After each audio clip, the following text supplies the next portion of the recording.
So welcome back to the next video. Today we will cover about the ARDS, acute respiratory distress syndrome, sleep apnea, pulmonary hypertension and digital clubbing.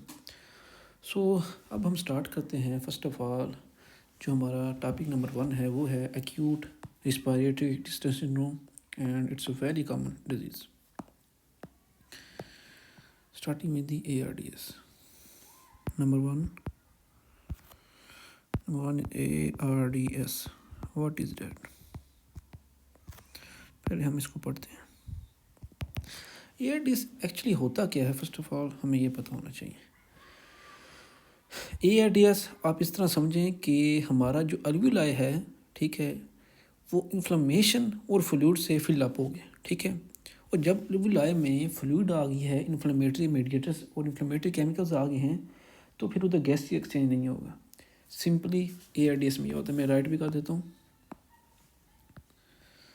आप इस तरह समझ रहे हैं. Alveoli, ठीक है, field. Alveoli क्या है? Filled with. किस चीज़ से फिल्ड हो गए हैं? दो चीज़ों से. एक इन्फ्लेमेशन, ठीक है, सेकंड किससे? फ्लूइड से. और इन दोनों की वजह से क्या हो रहा है, हमारा गैसेस एक्सचेंज ख़त्म हो गया, ठीक है. गैस के लिए स्पेस नहीं बचेगी ना, तो गैस एक्सचेंज कहाँ होगा, ठीक है. ये है हमारा नॉर्मल अल्वियोलाई, ठीक है, ठीक है. और ये है ब्लड वेजल्स, कैपिलरी समझने, ठीक है. ये हमारा नॉर्मल. लेकिन इसमें क्या है कि फर्स्ट ऑफ ऑल इधर फ्लूइड आ गया है, फ्लूइड की कलेक्शन हो गई है, ठीक है. ये हो गया फ्लूइड, ठीक है. और सेकंड चीज़ क्या है, जो हमारा इन्फ्लेमेशन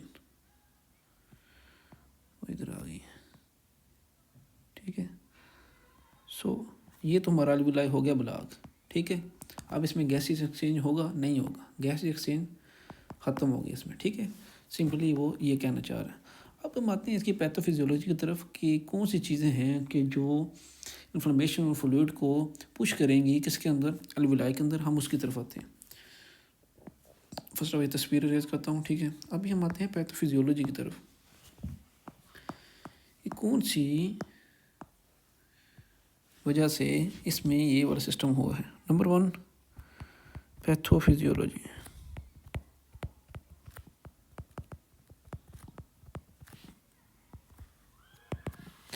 अब पैथोफिजियोलॉजी में हम स्टेप बाय स्टेप स्टडी करेंगे, ठीक है. टोटल 5 स्टेप्स में ये वाला काम होगा, ठीक है. फर्स्ट ऑफ ऑल है स्टेप 1. स्टेप 1 में क्या हुआ? स्टेप 1,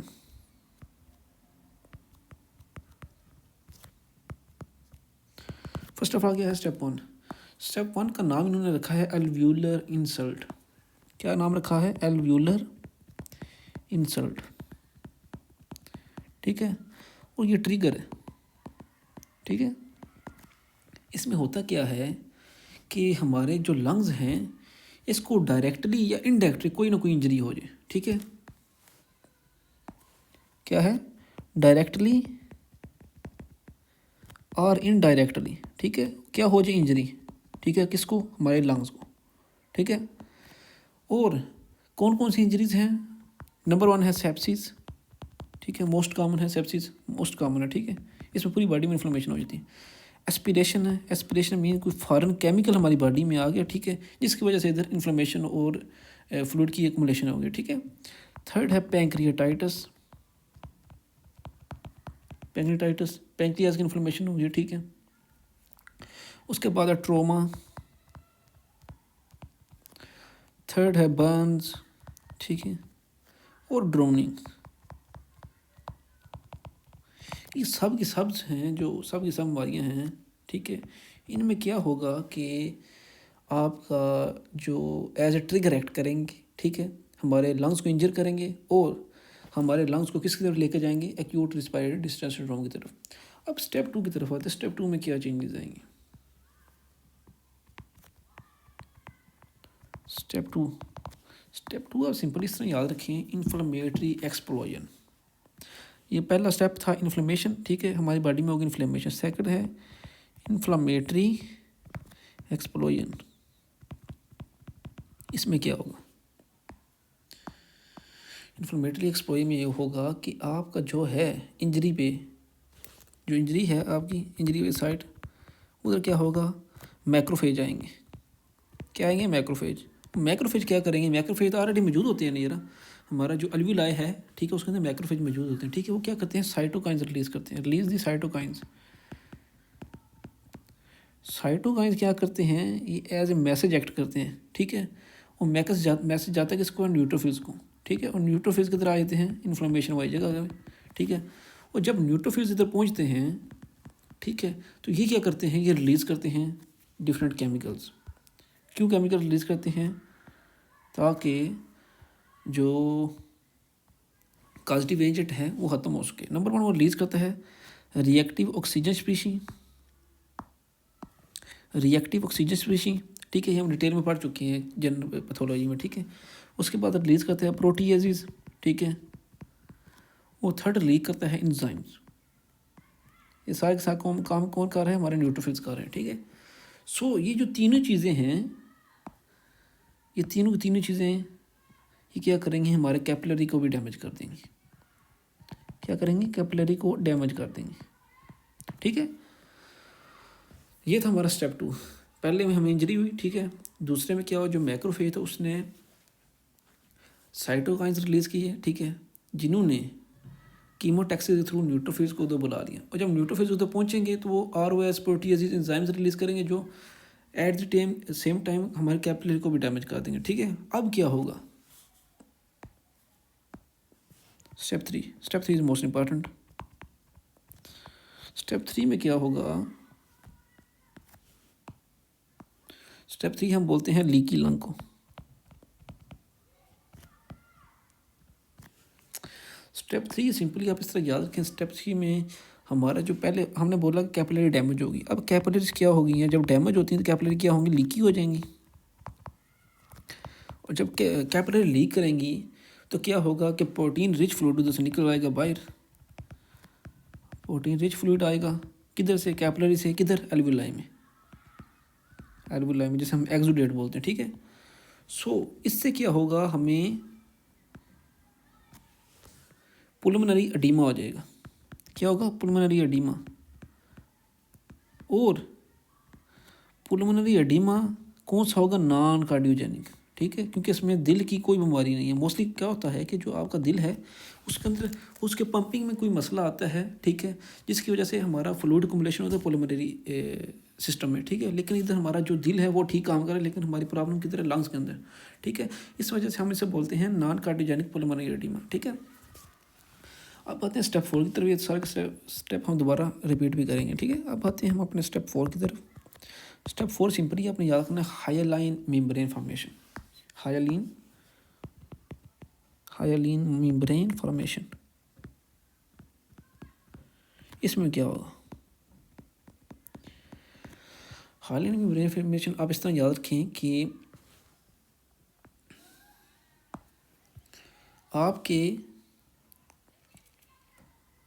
जो एल्वुलाई है, ठीक है, उसके अंदर क्या मौजूद है, फ्लूइड, ठीक है। उसमें क्या मौजूद है, डेड सेल्स, ठीक है। उसके अंदर क्या मौजूद है, प्रोटीन्स, ठीक है। ये फॉर्मेशन करवाएंगे हाइलाइन मेम्ब्रेन की, ठीक है। और जब हाइलाइन मेम्ब्रेन की फॉर्मेशन हो जाएगी तो ये हमारे एल्वुलाई को क्या कर देगी, स्टिफ कर देगी। एल्वुलाई को क्या कर देगी, स्टिफ कर देगी। एल्वुलाई बिकम्स स्टिफ, सख्त हो जाएगा, ठीक है। उसकी इलास्टिसिटी डिक्रीज़ हो जाएगी, कंप्लायंस डिक्रीज़ हो जाएगी। सो अब क्या होगा, जब हाइलाइन मेम्ब्रेन फॉर्मेशन हो जाएगी, स्टेप 5 पे आते हैं हम। लास्ट स्टेप हमारा स्टेप 5। उसमें क्या होगा कि आपका जो सरफेक्टेंट है वो डिक्रीज़ हो जाएगा। सही बात है, हमारी मेम्ब्रेन की वो स्ट्रक्चर चेंज हो गया, वो हाइलाइन में कन्वर्जन इसकी होगी, तो फिर वो कैसे सरफेक्टेंट बनाएगा। सो लो सरफेक्टेंट या लॉस ऑफ सरफेक्टेंट भी आप बोल सकते हैं, ठीक है। लॉस ऑफ सरफेक्टेंट बोल सकते हैं, ठीक है। जिससे क्या होगा, एल्वुलाई कोलैप्स हो जाएंगे, एल्वुलाई कोलैप्स हो जाएंगे। और जब एल्वुलाई कोलैप्स होंगे तो ड्यू टू किसकी वजह से, पुअर कंप्लाइंस। अब पुअर कंप्लाइंस किसकी होगी, हमारे लंग्स की, ठीक है। जब एल्वुलाई कोलैप्स हो जाए हमारा लंग्स की एटिलैक्टेसिस हो जाएगी, ठीक है। सो एज ए रिज़ल्ट हमें क्या चीज़ें देखने को मिलेंगी। फर्स्ट ऑफ ऑल आपका जो पार्शियल प्रेशर है ऑक्सीजन का अल्विलाई के अंदर, ठीक है, वो डिक्रीज़ हो जाएगा। अल्विलाई में ऑक्सीजन का प्रेशर कम हो, क्योंकि अल्विलाई कोलैप्स कर गया, उसमें ऑक्सीजन आ ही नहीं सकती। सो डिफ्यूजन भी ख़त्म हो जाएगी, कैन डिफ्यूज़, ठीक है। सेकंड हमारा पॉइंट वी मिसमैच, ठीक है। वेंटिलेशन परफ्यूम तो जाहिर बात मिसमैच ही होगा, कोई भी प्रॉब्लम आएगी, बेशक कैपिलरी के अंदर आए, बेशक अल्विलाई के अंदर आ जाए। उसके बाद स्टिफ लंग्स, जब स्टिफ लंग होंगे तो क्या होगा, डिक्रीज कंप्लाइंस होगा, ठीक है। और एज ए ये किसके लिए, ये किस तरह एक्ट करेगा, as a restrictive lung disease act करेगा, ठीक है, रिस्ट्रिक्टिव लंग डिजीज़। उसके बाद हाई पुल्मोनरी वस्कुलर, ये आपने याद बात करनी है, हाई पुल्मोनरी वस्कुलर रेजिस्टेंस, क्योंकि ये वस्कुलर रेजिस्टेंस, ठीक है, ड्यू टू इन्फ्लेमेशन उधर वैसोकंस्ट्रिक्शन हो गए, ठीक है। सो जिसकी वजह से क्या होगा, उधर लॉट ऑफ केमिकल्स होंगे, हमारा lot of inflammation is going on, due to which हमारा जो पुल्मोनरी हाइपरटेंशन काज हो जाएगी उधर।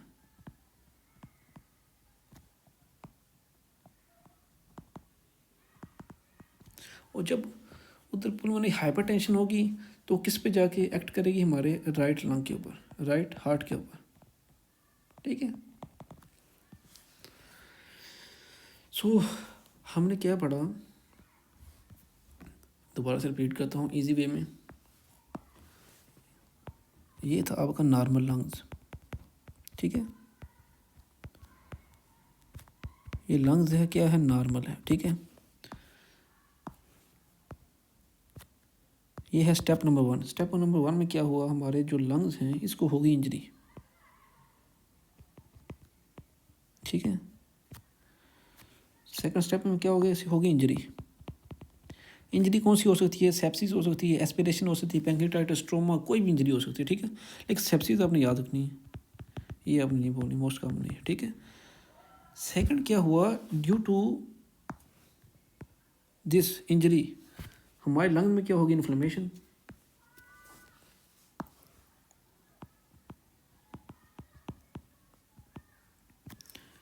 सिंपली क्या होगी, इन्फ्लेमेशन।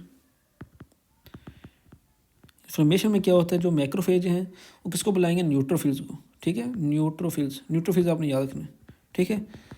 जो करेंगे हमारे कैपिलरीज को डैमेज कर देंगे, ठीक है, by the release of reactive oxygen species, proteases, enzymes, ठीक है। ये तो हमारा सेकंड स्टेप। अब आते हैं थर्ड स्टेप की तरफ। थर्ड में क्या हुआ, जब ये चीज़ें रिलीज होगी तो हमारा लंग क्या हो जाएगा, लीकी हो जाएगा, क्या हो जाएगा, लीकी लंग हो जाएगा, ठीक है। कैपिलरी जब डैमेज हो जाएगी तो उधर से फ्लूइड इजीली किधर आ जाएगा, हमारे एल्विलाई के अंदर, ठीक है। सो क्या इससे क्या हो जाए, हमारा हो जाएगा पुल्मोनरी एडीमा। पुल्मोनरी एडीमा काज होगा इससे। और पुल्मोनरी एडीमा कौन सा, नॉन कार्डियोजेनिक, ठीक है, नॉन कार्डियोजेनिक। और फोर्थ में क्या हुआ कि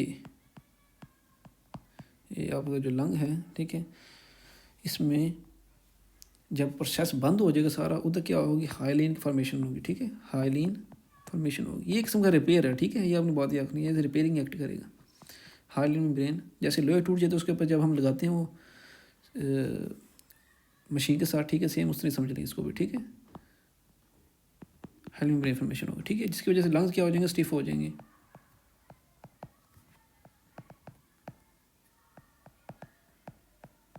लिख क्यों नहीं रहा यार, इसका मसला है, स्टिफ हो जाएंगे, ठीक है।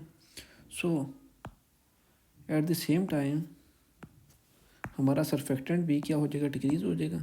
जब हाइलिन मेम्ब्रेन फॉर्मेशन उसके बाद हमारा जो सर्फेक्टेंट वो डिक्रीज़ हो जाएगा यार, क्या है यार, क्योंकि मेम्ब्रेन का स्ट्रक्चर ही चेंज हो गया। इधर लिखिए hyaline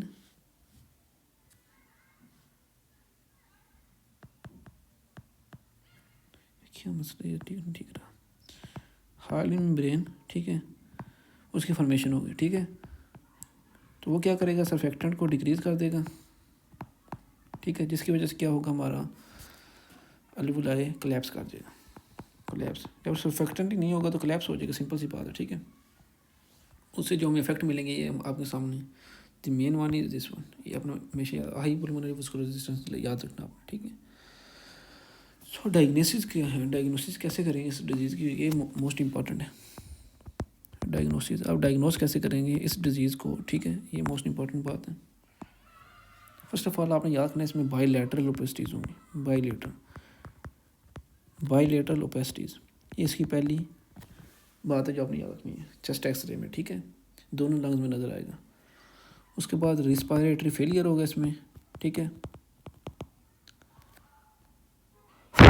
with in 1 week, within 1 हफ्ते के अंदर जब आपको इंजरी होगी उसी हफ्ते में आपको रिस्पायरेटरी फेलियर काज हो जाएगा।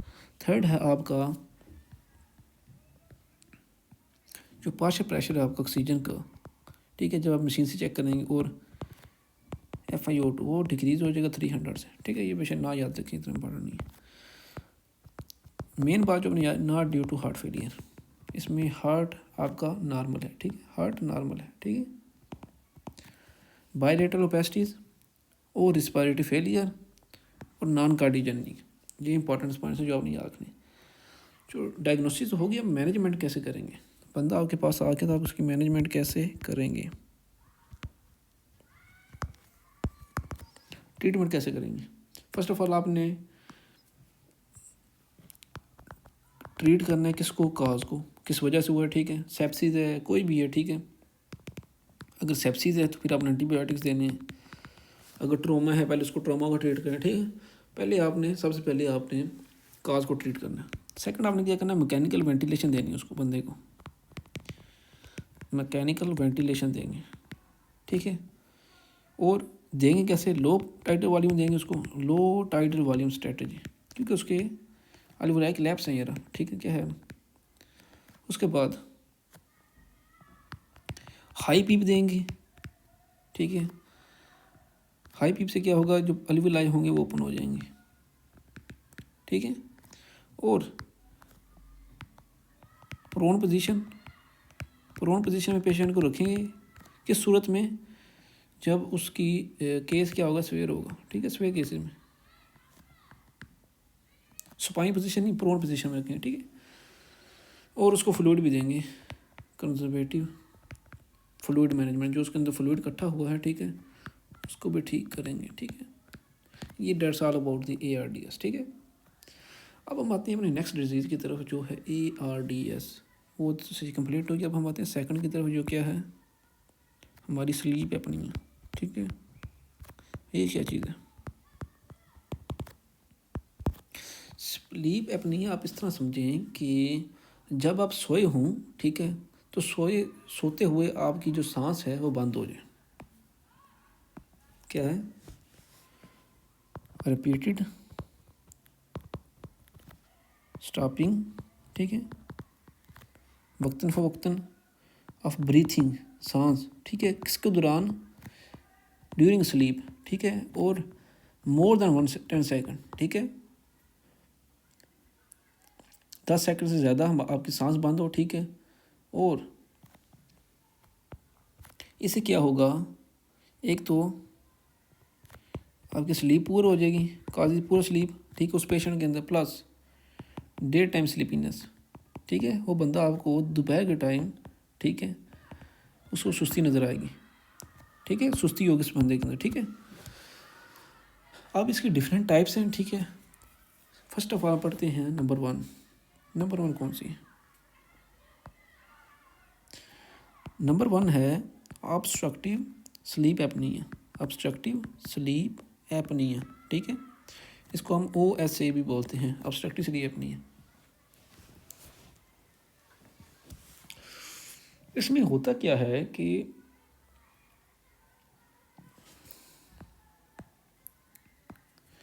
जो प्रॉब्लम है वो आपके एयरवे के अंदर, ठीक है, एयरवे ब्लॉक्ड आपका, लेकिन जो आपका लंग है वो नॉर्मली काम कर रहा है, ठीक है, लंग इज़ नॉर्मल, मीन वो अपनी तरफ से पूरा जोर लगा रहा है, ठीक है, लेकिन एयरवे ब्लॉक है, ठीक है। और एयरवे ब्लॉक किस वजह से होता है, ठीक है, ये अपनी बात याद रखनी है, वाई डज इट हैपन, ठीक है, इसकी ब्लॉक होने की वजह क्या है, क्यों ब्लॉक है, ठीक है। नंबर 1 है ओबेसिटी में क्या होता है कि आपका जो होता है एक्स्ट्रा टिश्यू होता है, ठीक है, बॉडी के अंदर, जब एक्स्ट्रा टिश्यू होगा वो क्या करेगा, आपके एयरवे को कंप्रेस कर देगा, ठीक है। वो गर्दन की जगह हो सकता है, लंग्स के राउंड हो सकते हैं, ठीक है। एक्स्ट्रा टिश्यू बस अपने याद रखना, जो वेस्टी में होगा वो कंप्रेस करेगा आपके एयरवे को, ठीक है। सेकंड है लार्ज टॉन्सिल्स। टॉन्सिल्स इंक्रीज़ हो जाना या एडिनोइड्स इंक्रीज़ हो जाना, ठीक है। ये भी क्या करते हैं बच्चों में, ठीक है, मोस्ट कॉमन है, हमारा एयरवे ब्लॉक कर देते हैं, ठीक है। ये ओरोफेक्स की जगह पे स्टार्टिंग पॉइंट में, ठीक है। सो ऑब्स्ट्रक्टिव स्लीप एपनिया के पेशेंट्स आप कैसे डायग्नोज करेंगे, ये नॉर्मली आपके इर्द गिर्द मौजूद होते हैं बहुत ज़्यादा, ठीक है। तो आप अक्सर हॉस्टल्स में या फैमिली मेम्बर में अक्सर नज़र आएंगे, ठीक है। नंबर 1 की जो सिम्टम होगी लाउड स्नोरिंग होगी, लाउड स्नोरिंग, ठीक है। रात के टाइम वो स्नोरिंग करेंगे। उसके बाद डे टाइम स्लीपिंगनेस, ठीक है, उनके अंदर दोपहर के टाइम सुस्ती होगी, ठीक है, क्योंकि रात को नींद नहीं पूरी हो रही उनकी, ठीक है। उसके बाद मॉर्निंग हेड एक्स होंगे, ठीक है, वजह यही है कि नींद पूरी नहीं हो रही। उसके बाद नक्चरनल हाइपोक्सिया, नक्चरनल हाइपोक्सिया, ठीक है। नक्चरनल मीन्स रात के टाइम उनका जो ऑक्सीजन लेवल वो डिक्रीज़ हो जाएगा, ठीक है, ऑक्सीजन लेवल डिक्रीज़, ठीक है, ड्यूरिंग स्लीपिंग टाइम। सो जिसकी वजह से क्या होगा, जब ऑक्सीजन डिक्रीज़ होती है तो हमारी बॉडी क्या करती है, पल्मोनरी हाइपरटेंशन होगी, क्योंकि जब आपको पता है लंग्स के अंदर ऑक्सीजन लेवल डिक्रीज़ होता है तो वो उधर वैसोकंस्ट्रिक्शन होती है, ठीक है। और इधर क्या देखा जा रहा है कि हमारी ऑब्स्ट्रक्शन है, ठीक है, तो हमारा पूरे लंग में ऑब्स्ट्रक्शन वैसोकंस्ट्रिक्शन हो जाए, क्योंकि हमारा ऑक्सीजन ही डिक्रीज़ है पूरे लंग्स के अंदर, ठीक है। पल्मोनरी हाइपरटेंशन हो जाएगा उस पेशेंट के अंदर, ठीक है। और जिसकी वजह से हमें अरिदमियाज भी देखने को नज़र आ सकते हैं इन पेशेंट्स के अंदर, ठीक है। ट्रीटमेंट कैसे करेंगे,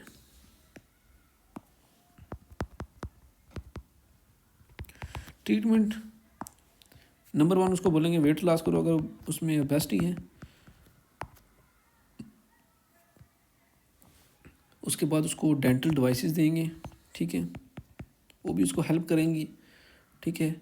और उसको सर्जरी करेंगे उसकी, ठीक है, सर्जरी ऑफ टॉन्सिल्स और ओव्यूला, जिसको उसकी प्रॉब्लम होगी जिस वजह से उसको हम रिमूव कर देंगे, ठीक है। That's all about the obstruction. Simply आपने याद रखना ऑब्स्ट्रक्शन किस वजह से, या ओबेसिटी की वजह से या टॉन्सिल्स की वजह से, ठीक है। उस बंदे में स्नोरिंग नजर आएगी, डे टाइम स्लीपीनेस, वो सेम होंगी सिम्टम्स, ठीक है। ट्रीटमेंट वेट लॉस और सर्जरी से होगा, ठीक है। अब आते हैं सेंट्रल स्लीप एपनिया, ये क्या चीज़ है।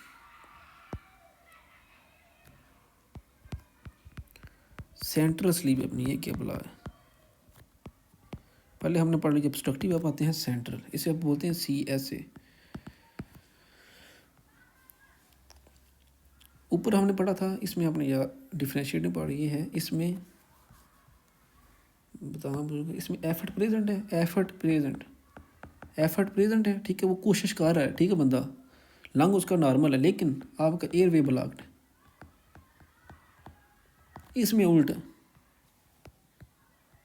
इसमें नो एफर्ट, ठीक है, लंग्स काम ही नहीं कर रहा, लंग कोशिश ही नहीं कर रहा। दूसरे नंबर पे नो एयर फ्लो, जब लंग कोशिश ही नहीं करेगा इंस्पिरेशन की तो एयर फ्लो कहाँ होगा, ठीक है। सो इसमें प्रॉब्लम क्या है, प्रॉब्लम इसके लंग्स के अंदर नहीं, ये ब्रेन के अंदर होगी, ठीक है। ब्रेन क्या करता है, वो सिग्नलिंग ही नहीं करेगा, ब्रग जो है सिग्नल, जो ब्रेन सिग्नल देता है ब्रीथिंग का, उसमें प्रॉब्लम होगी, ठीक है, जिसकी वजह से हमें सेंट्रल स्लीप एपनिया होगा। इसकी काजेज़ कौन कौन सी हैं, काजेज़ क्या होंगी, सिंपल, जो सेंट्रल नर्वस सिस्टम है, ठीक है, आपका ब्रेन है, उसमें कोई इंजरी होगी, ठीक है। या फिर आपको ओपियोइड्स आप ले रहे हैं, ठीक है, ड्रग्स ले रहे हैं, नशेबाज है, ठीक है, उसकी वजह से। या फिर हार्ट फेलियर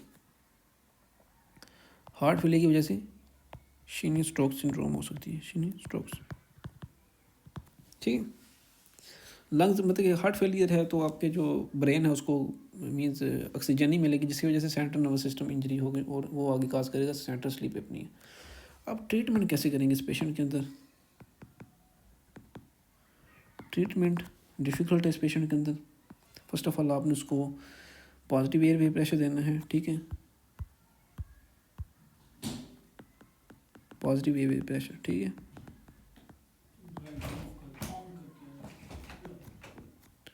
सेकंड आपने उसका हार्ट फेलियर ट्रीट करना है, treatment of the heart failure.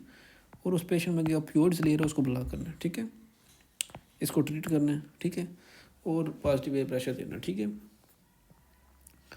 Third हमारा तीसरी टाइप भी है, वो है शॉर्ट सी है, उसको हम बोलते हैं ओबेसिटी हाइपोवेंटिलेशन सिंड्रोम, ठीक है। इसका अदर नाम क्या है, पिक विकियन सिंड्रोम, ठीक है, या पिकविकियन इसे सिंपली बोलते हैं, ठीक है। अब इसमें क्या होता है, बंदा है उसके अंदर क्या है, ओबेसिटी, ठीक है, और ओबेसिटी की वजह से क्या है, ठीक है, ओबेसिटी की वजह से पूरा दिन इस बंदे के अंदर पूरा दिन क्या होगा, हाइपरकैपनिया रहेगा।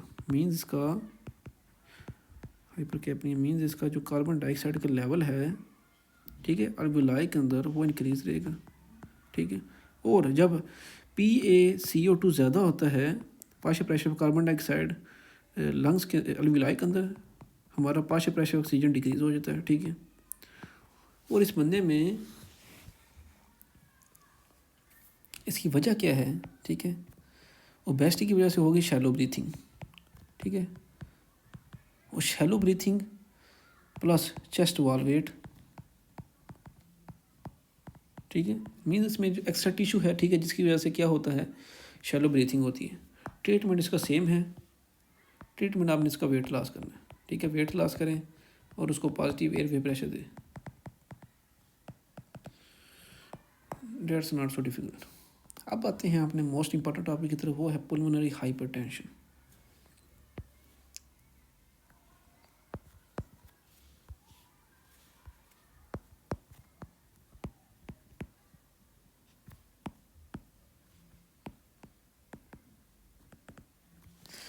पुल्मोनरी हाइपरटेंशन ये की चीज़ है,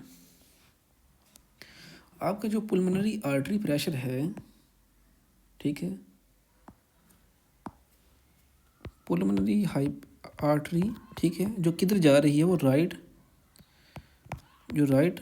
वेंट्रिकल से जाती है लंग्स की तरफ, ठीक है। उनमें जो नॉर्मली प्रेशर होता है वो 20 मिलीमीटर मरकरी होता है, ठीक है, उससे नीचे होगा तो उसे हम नॉर्मल बोलते हैं। लेकिन कुछ बंदों में वो 20 मिलीमीटर मरकरी से ज़्यादा हो जाता है, ठीक है, जिसमें हम उस सूरत में हम उसे बोलेंगे पुल्मोनरी हाइपरटेंशन, ठीक है। और जब हाइपरटेंशन होगी लंग्स के अंदर, ये बार बार हम रिपीट कर चुके हैं, ठीक है, जब लंग्स के अंदर कोई प्रॉब्लम होगी तो हमारा जो हार्ट है उसके ऊपर इफेक्ट आएगा, क्योंकि उस जो हमारा राइट वेंट्रिकुलर है, ठीक है, उसको ज़्यादा प्रेशर के अगेंस्ट अपने फ्लूइड को पुश करना पड़ता है, ठीक है, जिसकी वजह से होगा राइट वेंट्रिकुलर हाइपरट्रॉफी होंगी, ठीक है।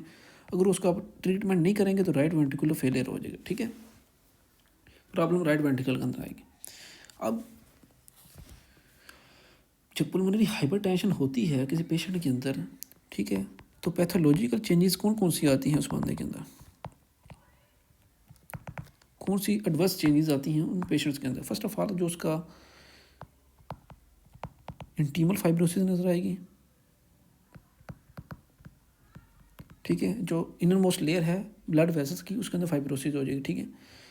उसके बाद मीडियल हाइपरट्रॉफी, ठीक है, ब्लड वेसल की थिकनेस इंक्रीज हो जाएगी, और प्लेक्सीफॉर्म लीजन्स नजर आएंगे, ठीक है। अब जो इम्पॉर्टेंट चीज़ है, सिंपली आपके पास ये पता होना चाहिए कि अगर 20 मिलीमीटर मरकरी से प्रेशर ज़्यादा हो जाएगा तो उसे हम बोलेंगे हाइपरटेंशन, और जिसकी वजह से हमारा जो हार्ट है उसका जो राइट वेंट्रिकल है, ठीक है, उसमें हाइपरट्रॉफी और फेलियर काज हो सकता है, ठीक है। अब आते हैं ग्रुप्स की तरफ, जिसके मतलब सवाल आते हैं हमारे। ग्रुप नंबर 1 है हमारा, ठीक है, पुल्मोनरी हाइपरटेंशन का, जिसको बोलते हैं पुल्मोनरी आर्टीरियल हाइपरटेंशन, ये ग्रुप 1 है, ठीक है। इसमें क्या होता है कि फर्स्ट ऑफ ऑल ये एडियोपैथिक है, इसकी काज अननोन है, ठीक है। सेकंड, ये फीमेल में मोर कॉमन है एज़ कम्पेयर टू मेल्स, ठीक है। इसमें होता क्या है कि एक जीन है जिसका नाम है BMPR2, ठीक है, BMPR2, ये क्या होता है, इसकी म्यूटेशन होती है, इसकी क्या होती है, म्यूटेशन। जब इसकी म्यूटेशन होती है तो इससे क्या होता है कि स्मूथ मसल्स की प्रोलिफिकेशन इंक्रीज हो जाती है। स्मूथ मसल की प्रोलिफिकेशन क्या हो जाती है, मोर इंक्रीज हो जाती है, ठीक है, नॉर्मल से। सो जब प्रोलिफिकेशन ज़्यादा होगी तो सिंपली क्या होगा, आपकी जो ये आपकी नॉर्मल है, ठीक है, ये आपकी अब नॉर्मल है। अब नॉर्मल क्या है, ये थिकनेस इंक्रीज होगी, थिकनेस इंक्रीज होगी तो आपका जो अंदर सुराख है ये वाला इंट्रेंस है, डायमीटर डिक्रीज हो जाएगा, जिसकी वजह से क्या होगा, आपका पुल्मोनरी हाइपरटेंशन होगी, ठीक है। और ये काज किस वजह से होते हैं, नंबर 1 याद रखने, जो कोकेन है, एम्फेटामिन्स हैं, उसके बाद कुछ डिजीज़ हैं लाइक HIV डिजीज़ है, ठीक है, आपकी CTD डिजीज़ है, कॉन्जेनिटल हार्ट डिजीज़ है, ठीक है, एक सारी की सारी म्यूटेशन करवा सकती है, ठीक है। सेकंड है हमारा, सिंपली आपने बस ये याद रखना है, इसमें जो म्यूटेशन है वो BMPR2 म्यूटेशन आपने याद रखनी है, ठीक है, जो स्मूथ मसल की प्रोलिफरेशन को इंक्रीज़ कर देगी, ठीक है, जिसकी वजह से इंटरनल डायमीटर डिक्रीज़ हो जाएगा, ठीक है, और इससे क्या काज होगा, ठीक है, पुल्मोनरी हाइपरटेंशन। ये ग्रुप 1 है, ठीक है, ये ग्रुप 1 है पुल्मोनरी हाइपरटेंशन। मीन्स कुछ पेशेंट्स ग्रुप 1 हम स्टडी कर रहे हैं पुल्मोनरी हाइपरटेंशन, ठीक है। सो डिफरेंट काजेज हैं पुल्मोनरी हाइपरटेंशन के, ठीक है। जो ग्रुप 1 के पेशेंट हैं, ठीक है, उनमें क्या होगा, ये जो BMPR2 म्यूटेशन है, ठीक है, उनको हम ग्रुप 1 के पेशेंट्स में काउंट करेंगे। जो ग्रुप 2 का पेशेंट है उसमें क्या होगा, लेफ्ट हार्ट डिजीज़ होगी, ठीक है, इस बंदे में दिल का मसला होगा, क्लिक हो जाए। इट इज़ ड्यू टू किस वजह से होता है, लेफ्ट वेंट्रिकुलर डिसफंक्शन।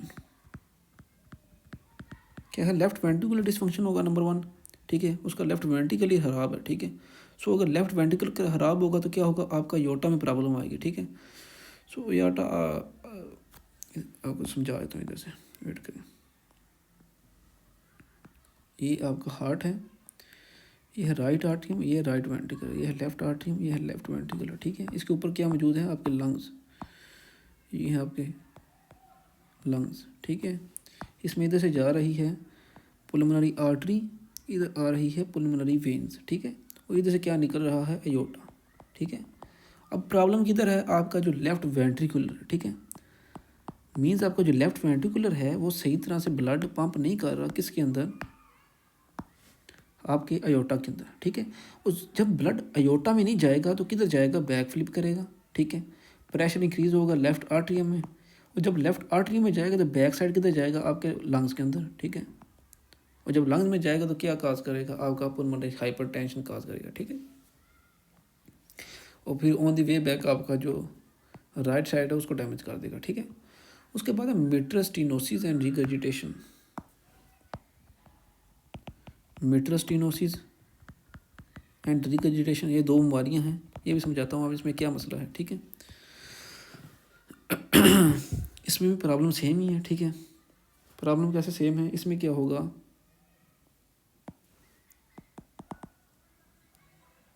इसमें भी सेम ही प्रोसेस होगा। ये आपका हार्ट है, राइट आर्टरियम, राइट वेंट्रिकल। अब कह रहा है कि जो आपका फर्स्ट ऑफ ऑल आपकी स्टेनोसिस होगी। स्टेनोसिस का मतलब है जो आपका मिट्रल वाल्व है इधर मौजूद है, ठीक है, वो खुल ही सही तरीके से नहीं रहा, पूरा खुल ही नहीं रहा, और जब पूरा खुलेगा ही नहीं तो क्या होगा, ब्लड आर्टरियम के अंदर इंक्रीज होगा, जब आर्टरियम इंक्रीज होगा तो बैक फ्लिप करेगा लंग्स की तरफ, और लंग्स से अगेन हार्ट की तरफ, ठीक है। सो लंग में हमारा प्रेशर इंक्रीज हो जाएगा, ठीक है, बैक प्रेशर की वजह से।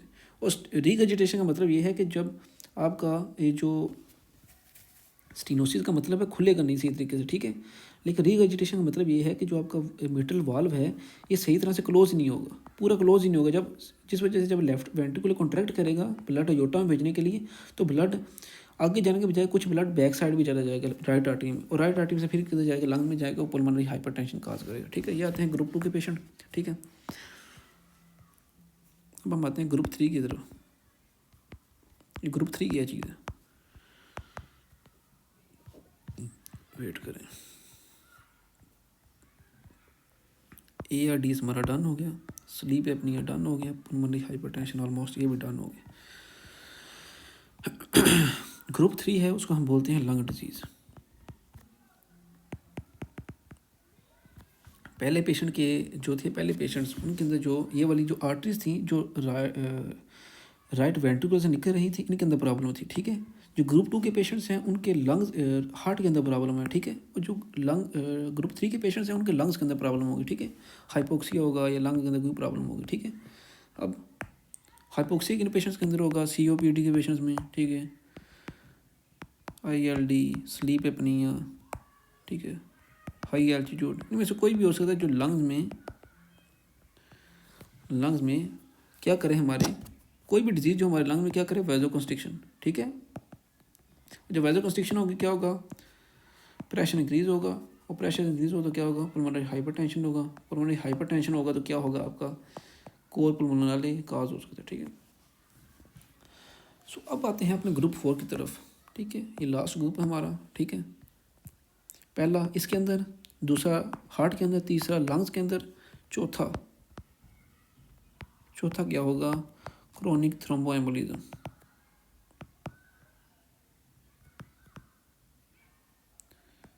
इसमें यह है कि जो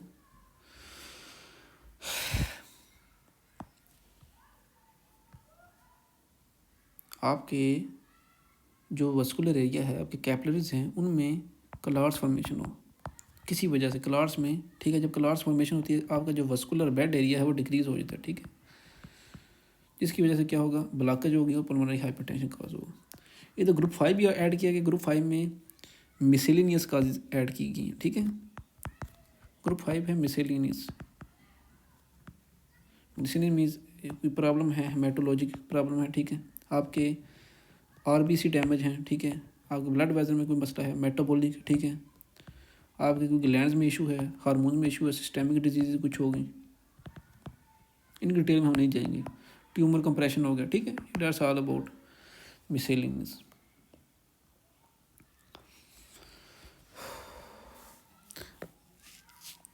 अब हम आते हैं अपने डिजिटल क्लबिंग की तरफ, हमारा लास्ट टॉपिक है, ठीक है।